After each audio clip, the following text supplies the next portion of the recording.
let's start from the first question. Is scaling worth it? Meaning like losing control maybe, or brand control, or it's just a myth that keeps companies and poor? Well, I want to start by saying at the heart of affiliate leadership, any kind of leadership, is the idea that growth and driving growth and performance and leading from a wholehearted, vulnerable place are not mutually exclusive. They are highly skilled work. And when you see leaders in our industry who get important and strategic work done and have a team that supports and cares for one another, then we're kind of unstoppable. We're, fully aligned and alive. We feel well supported and connected. And you don't have to choose between performance, ROI, and partnerships that are happy and supported. In fact, the two shouldn't be mutually exclusive. They should be requirements of a healthy affiliate relationship. So, yes, we're never more vulnerable when we trust someone. Giving a partner your brand message is a choice to be vulnerable.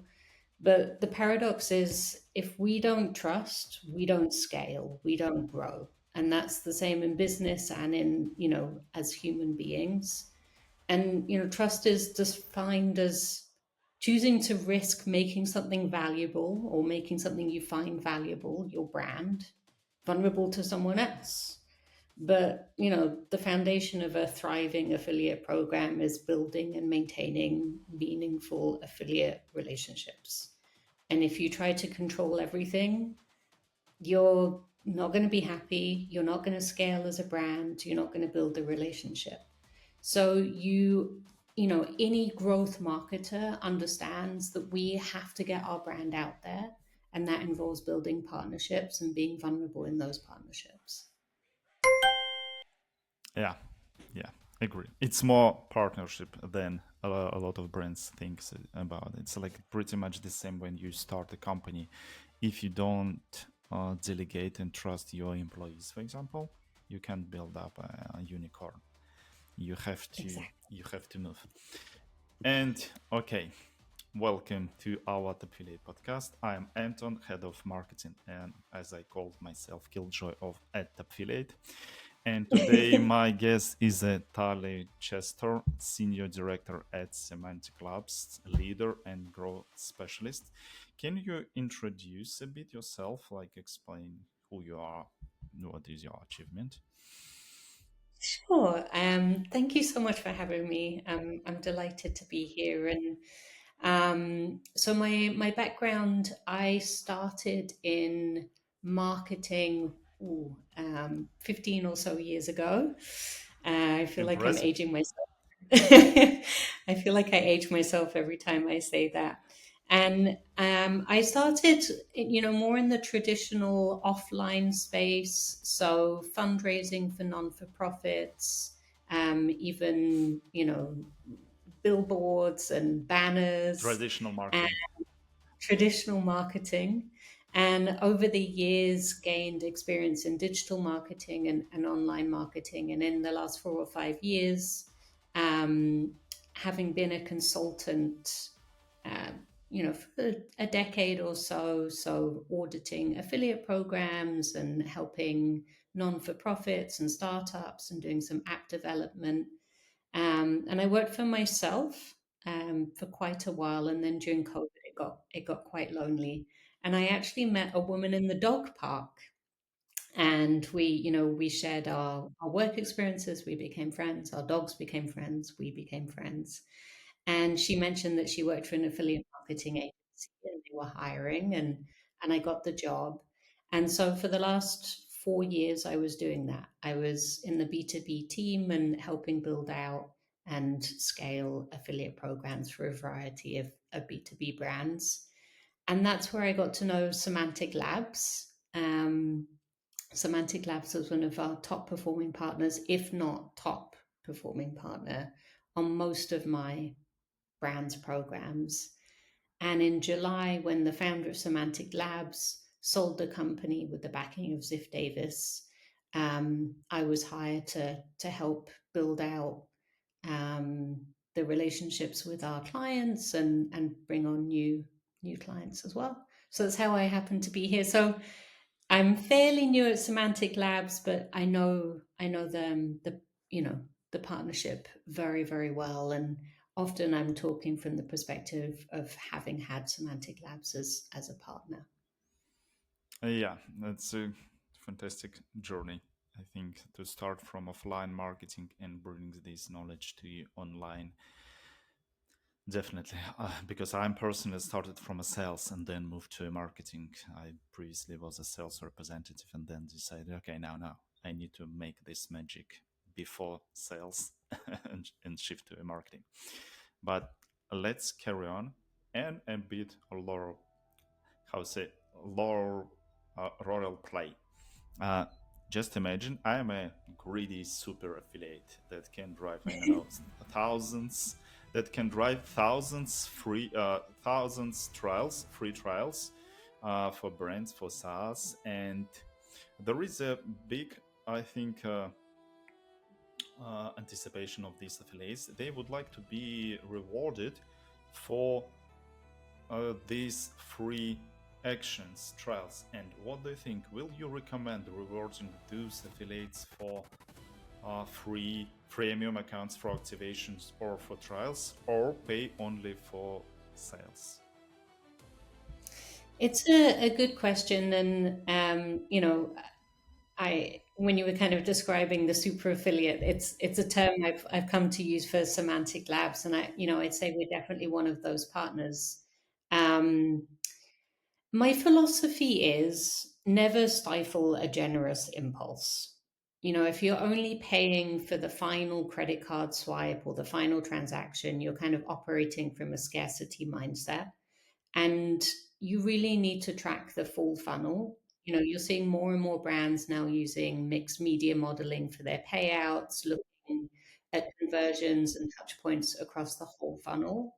So, with more and more brands experimenting with alternative attribution models, we understand, particularly in B2B, sophisticated customer journeys require sophisticated measurements, payouts, and visionary brands definitely recognize that if you don't value the whole journey, the trial, the influence, and every step of the conversion path, you kind of lose the partnership. So I think there's an argument to at least valuing and acknowledging partners who are driving conversions from top to bottom. Um, so yeah, Yeah, but there is always an issue, and I've heard this a lot, like quality over quantity, right? All the time. People say like you need more quality affiliates rather than for quantity. But if you start paying, for example, for these free trials, there is a big chance to pay for scam registration and etc. Right? yeah. I mean, you have to build your relationships in the affiliate world on trust and really get to know the people behind the partnerships. At Semantic Labs, we will not launch with any new client without having fully engaged with them. So, being fully open and transparent about what we're planning on doing, about our paid search methods. And, I really believe in an opening bid of trust. Go wide with your invitation, but really narrow down on where you're investing. You want to attract the partners who have found that kind of intersection of transparency, ethics, passion, and the economic engine behind it. So you have to vet who you're going to work with, vet for values alignment.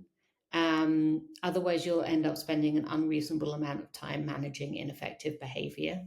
So I'd rather scale on a trust level, rather than be very deliberate. And once you find those partnerships, you can really scale through kind of deliberate practice. It's a case of planning, testing, assessing, refining, scaling, optimizing, and repeating. So yes, if you've got 1,000 partners and you're offering payouts for free trials, you're going to see a bunch of bad leads. But if you're really narrowing in on well established, well known partners that have a proven track record.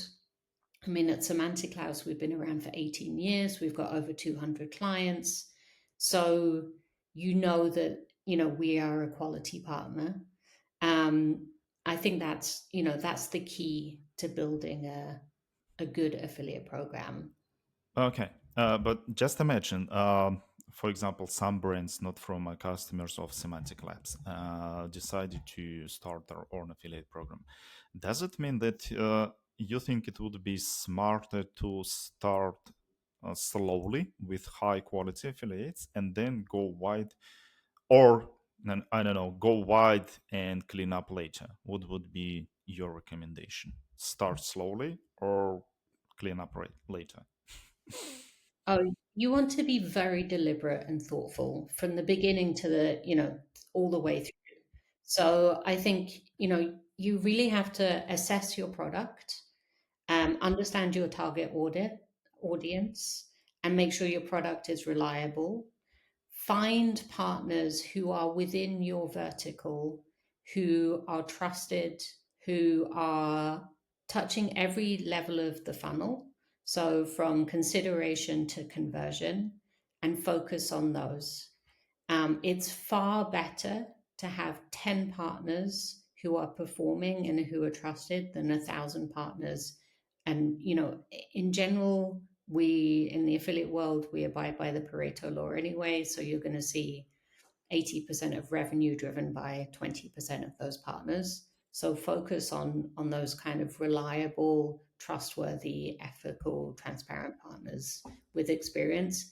And then from there, you can replicate. You can say, okay, so I've got these 10 partners who are excellent, who are, whether they're online comparison, whether they're paid search, whether they're influencers or creators, whether their content. You want to make sure you have you diversify, um, and then test, refine, scale, repeat with those partners and finding more.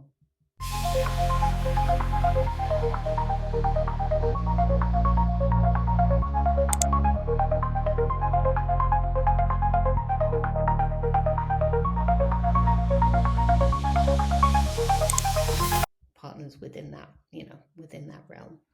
Well, because you are particular right now at Semantic Labs, kind of from an opposite side, you represent affiliates as well, right? Hmm. And I know that every brand they think that they are special, they are creating, I don't know, a new unicorn, etc., etc. But there is a big misconception, and not every affiliate program has to be, I don't know, ready to scale. What, in your opinion, is the minimal viable product what companies need before launch their affiliate program? What should be done beforehand? Because sometimes I know, and I've heard these stories, a lot of companies, they think like, okay, it's a free money, I just kick off affiliate program and revenue will go to me immediately, etc., etc. But it is not.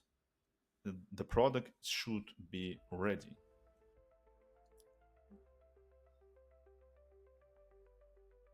I totally agree. You have to make sure that you have a solid product market fit, high converting sales funnel. You understand your sales funnel, you understand your audience, you have a stable recurring revenue stream, and that you're able, to have clear tracking and a competitive commission structure in place. So a full market analysis, not only of your product, of your competitors, but also of their affiliate programs, to make sure that you're offering something that is competitive, if not better than your competitors. um, Understanding what the pain points of your audience are and make sure that your product reliably solves those problems, um, and affiliate programs can definitely help build a strong brand and trust, but you do need to ensure that you have you're willing to invest. And I think B2B decisions are often more slow and cautious. So you have to have those kind of proven results. And affiliates can certainly help you build out that, ensuring that you're working with an excellent network so you have a robust system to track performance and conversions across every point of the B2B customer journey. Um, and be prepared to dedicate resources, so invest time and effort into recruiting, onboarding, nurturing those partnerships as we talked about, um, and having a strategy. So having the in-house team or an external agency who really can build out the marketing assets, landing pages, understanding what converts well. And I think also, like, being clear is kind. I heard Brené Brown say that, and making sure that you have a very robust contract structure that kind of offers radical clarity on what your expectations are of partners and of your product, so that you're being very clear around attribution and traffic channels, and launching with very clear standards. A good contract isn't a weapon, it's actually an act of kindness because it aligns expectations. Yeah, yeah. The more I'm in affiliate marketing, the more I understand that a lot of people, they don't really understand how it works and what should be done beforehand and etc. But anyway, let's carry on. And I know that pretty much that Semantic Labs previously focused mostly on media buying types of affiliates and was a media buyer itself. Um, I would say, like, I know that a lot of brands, they think that media buyers, they are just arbitrage parasites leeching off brand recognitions and using brand keywords. Can you convince me that media buyers really bring value without stealing branded keywords? Well, I can't convince you about other partners. It's not a myth Yeah, that media buyers can really scale profitability. It's absolutely true, but it has to be done deliberately and it has to be done well. You're looking now at, I think, over 70% of brands are due to increase their affiliate investment this year.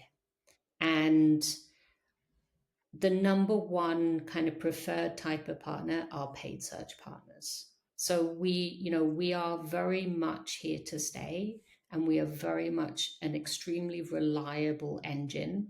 Denying that out of fear isn't strategic; it's avoidant. Paid search is an absolute necessity in any well-run growth plan for a B2B brand. You definitely. need to be able to have visibility on your brand, and within your vertical. You want to make sure that if anyone is searching your name, any keywords within your vertical, that you are showing up on Google. And if you're not, then your competitors will be taking that space and you'll be losing traffic. Sure, sure. So I think it's an absolute necessity in a well-run paid search um, Yeah, yeah, strategy. but there is some rumors, okay, gossips that media buyers use only brand keywords and nothing else. And if they use only like brand keywords, why I will pay them if I could, I don't know, hire my own, I know, media buyer to my team to run the same branded ads? What would be the point to delegate it to affiliates rather than tournaments?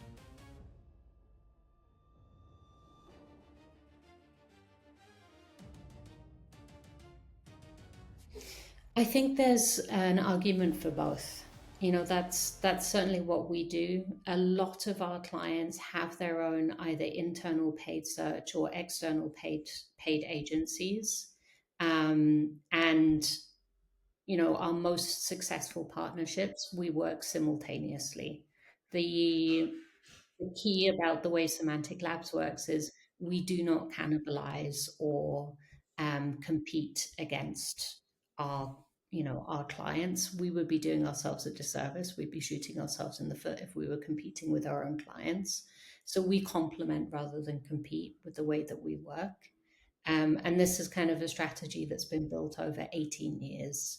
And so far, you know, 18 years into running paid search, we haven't seen an example of us cannibalizing any of our clients' existing paid search efforts. So, you know, proud to stand by that and hope to continue doing that. And I think really the key is about balancing innovation and focus. You know, we sometimes we confuse discipline with rigidity, but in affiliate marketing, we have to be disciplined in monitoring, ensuring that we, you know, are looking at where the incremental growth is, and be open to adapting. So whether that's you know, opening up to paid search on a performance model, often we're able to bring in conversions at a better ROI than our clients' internal or external paid search teams because we're working on a commission only basis. So, you know, we're really a secondary net there to capture additional traffic that they're not capturing, but a far, you know, a substantially better ROI often. Okay, and um, previously in one of records we had a affiliate manager who like evangelist of white labeling. And what do you think about white labeling and media bar affiliates? Should brands provide white labeling or not really? What your personal and Semantic Labs opinion about this?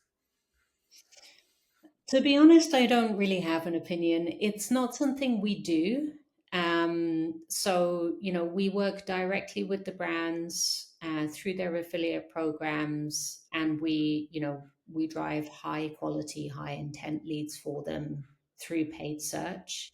Would So it be beneficial for you, for example, be labeled, or it's not so important? it's not it's certainly not something that we see as an important part of our model. Okay. Yes. Like, okay, if you give us a white label, of course we agreed and use it. If not, not a big deal.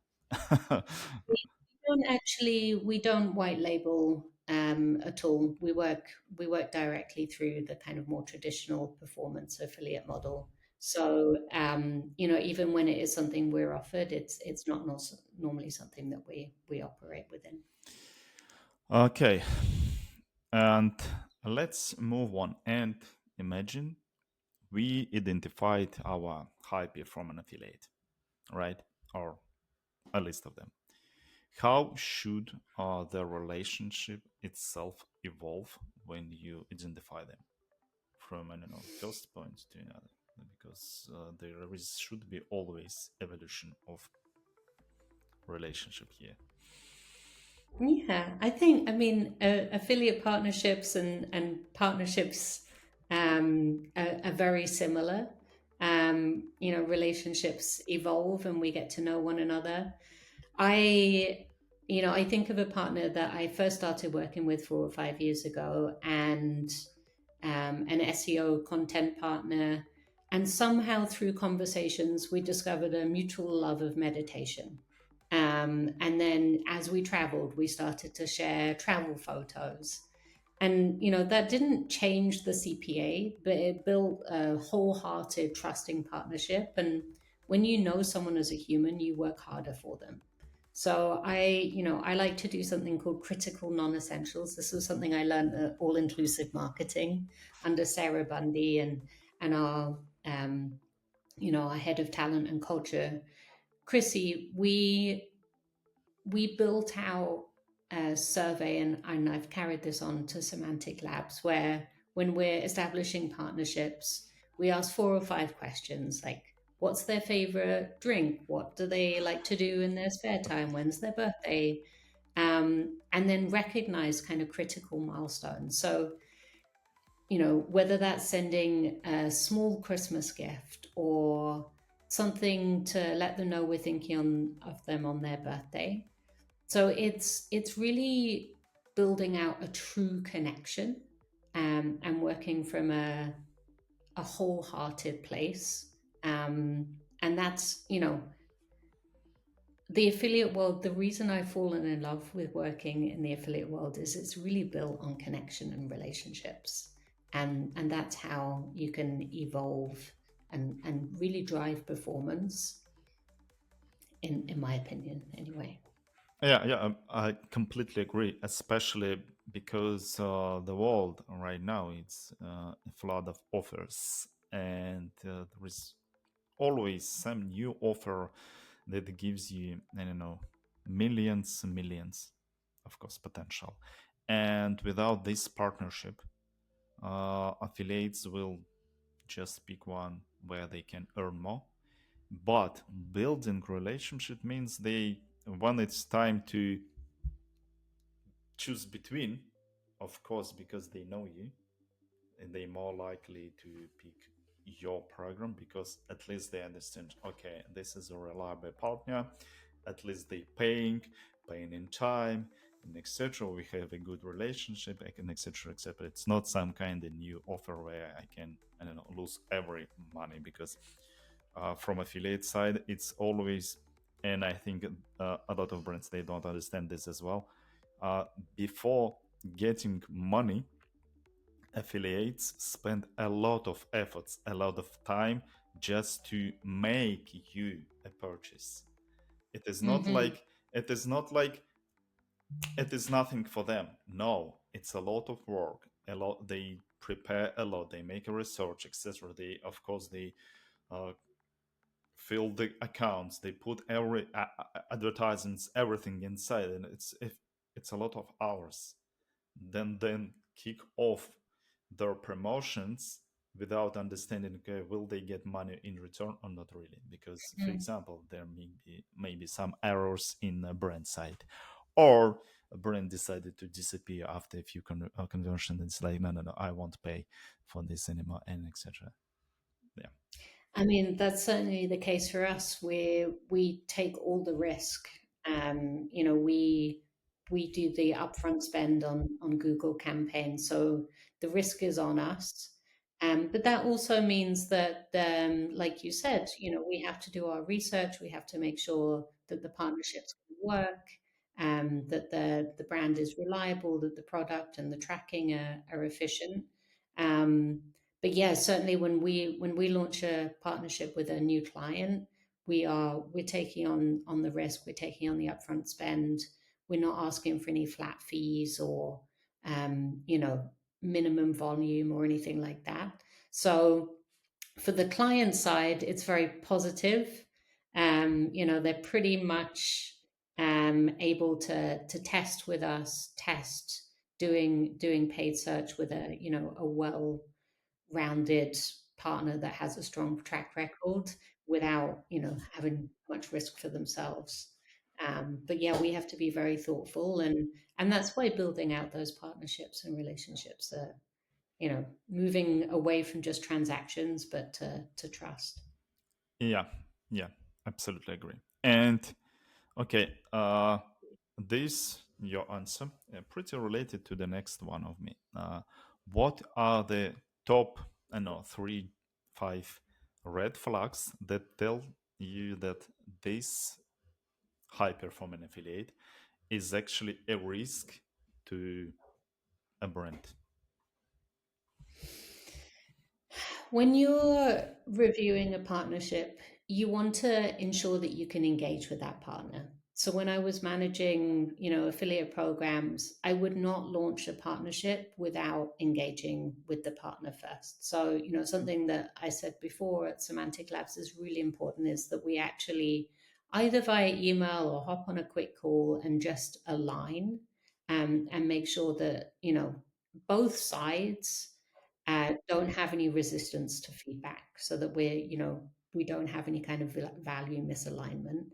And you want transparency. So you want good tracking, you want understanding, and you don't want any kind of avoidance. If they're not going to have those kind of difficult conversations at the beginning about product, about conversions, about tracking, about their methods, then the relationship's going to be built on sand. So a strong foundation from the beginning, and that kind of, I think, we could this could cover all areas of life, but like the biggest red flag is the inability to have ongoing difficult conversations, and we need to be able to surface what's getting in the way of open participation and performance.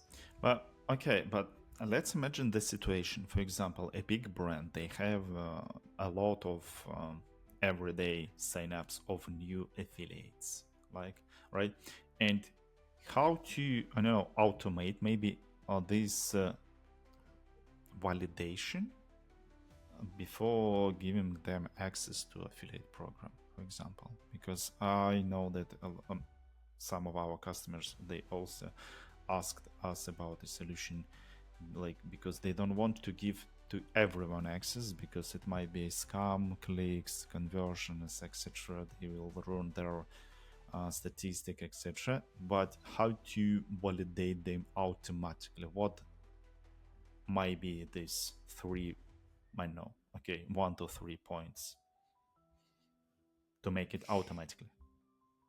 What do you I think, I mean, the data is clear. AI is no longer a nice to have. It's become a clear stakeholder. So you can certainly use AI technology and affiliate tools that streamline, data. So whether that's understanding where a provider's traffic is coming from, where they are in the funnel, how who their audience is, um, and and you can certainly. It's also really important that you engage with the partner before you launch with them. So, are they willing to respond to you? Are they willing to give you that kind of transparency, um, and build a relationship? So I think we can use AI, and it's certainly flooding the web yeah with noise, but the true disruptors will also be those who are willing to kind of build the authenticity and human connection. yeah like at least if AI uh, could find anything or about this affiliate, it should at least it's something. If they couldn't, like nothing, zero zero mentions in the internet, okay, it's a red flag. Right? I mean, there's lots of wonderful tools out there Yeah, that sure. help. Ahref, SEMrush, Moz. I use all three of those. I certainly use Moz every day. Whether to look at a publisher's brand authority, or whether I'm using SimilarWeb to look at monthly visits. So, and you can use their AI automations to pull that data in. So I think there's a lot of ways that we can use tools to optimize and free up more time to kind of build those relationships. mm, you've mentioned all these ACO tools like Ahref, SEMrush, Moz, but uh, um, could you tell me maybe about affiliates beyond the search and blogs? I don't know. What are those uh, three non-traditional partners for B2B? For example, I don't know, consultant, agency, someone else that can drive high quality revenue. might be a good affiliates for B2B, not someone from content creation side. Sure. I mean, I think diversifying your channels is an absolute necessity in kind of the dynamic affiliate industry of today. You can't just rely on one type of partner. I think we've talked a little bit about ensuring that you have partners that are hitting every stage of the funnel, right from awareness through to conversion, and thinking about opportunities outside of your own vertical. So, maybe partners who aren't your direct competitors, but serve the same customer. Um, so I like to think of this relationship, and I've talked about it in the past, but it was such a successful partnership. So we are seeing the B2B niche of influencers starting to grow. But a couple of years ago, I found a very small YouTube B2B influencer called Blog with Ben, and he really spoke to the audience of one of my clients on Bounce. And so we launched a campaign where he did a YouTube review to his audience. And he did drive conversions um, directly, but also what we saw, I think a well-run program, affiliate now has a seat at the growth table, and a good growth marketer will look at when we launch with a partner, whether that's like a B2B niche influencer, content, paid search, online comparison, media arbitrage. That there's so many different types of partnerships out there, but you're looking across your whole growth for your brand. And what we saw with this partner blog with Ben was the day he launched his content was the day that Unbounce had the highest number of free trial signups that year.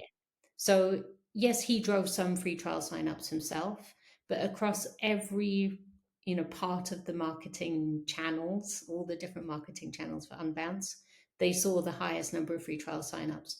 So it's understanding, I think, with attribution that an affiliate partner may affect every area of your marketing strategy. And so it's also really important to have a view, like a more overarching view, when you're thinking about attribution and partners who can drive real substantial performance. Yeah, and it's a play of attribution. I think it's one of the biggest challenges at the moment with affiliate marketing. It's really attribution because we used to think a lot. Okay, a lot of marketers they used to think that okay, last click it's the most applied to affiliate marketing. A lot of them really use only last click attribution for affiliate marketing, but marketing is evolving, especially affiliate marketing, and especially for B2B. And for B2B, it's not a lot. Most of the B2B products they are not wow kind of products, right? You need there is some life circle. I know at least a few weeks, month before someone buy a B2B product, and right now all these affiliates, influencers, bloggers, etc. They really affect the whole funnel, and I think there should be some changes in a a few years about tracking and attribution because right now it's really so hard, so complicated to drive, to track and reward properly, etc. But what is beyond this affiliate linking and dashboard?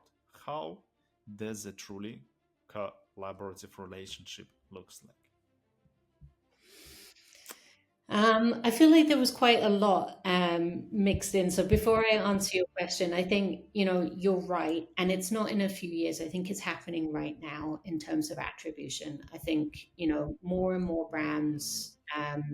are looking at a variety of attribution models, and we are seeing, SEO content partners struggle in terms of attribution on the affiliate model, and certainly stable partners of now and of the future are, paid search specialists. So adding paid search into your mix of partners is probably the smartest diversification move you can make to ensure you have full funnel coverage. Thanks for these AI overviews.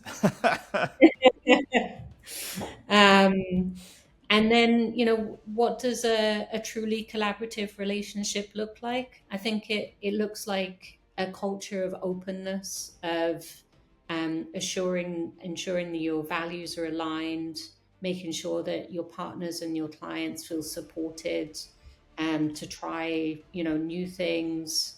Um, yeah, I'm showing my love of meditation here, but Ramdas says we're all just walking each other home.